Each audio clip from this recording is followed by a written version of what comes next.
बोला ताना बतियावता सजनवा एगो छोटे चोके बात के करनवा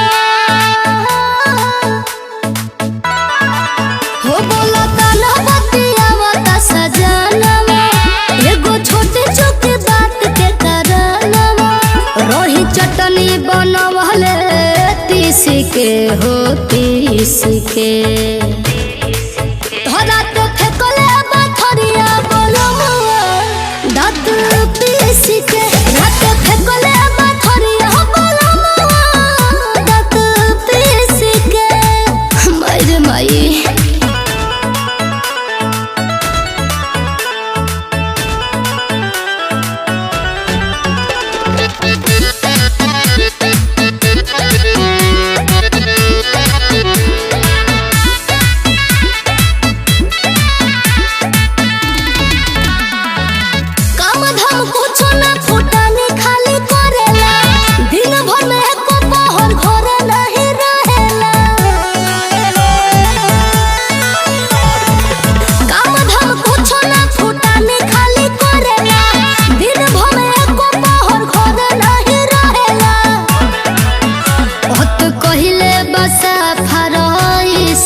हो रही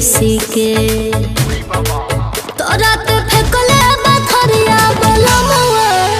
दांत पीस के रात फेंकले बथरिया बोलमुआ दांत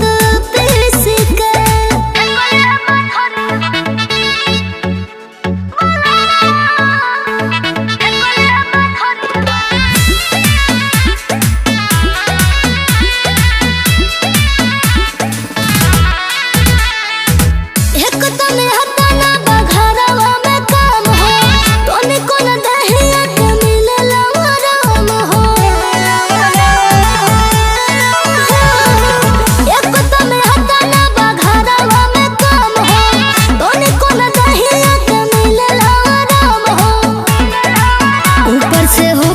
शिकार रोज खिसी के यार खिसी के।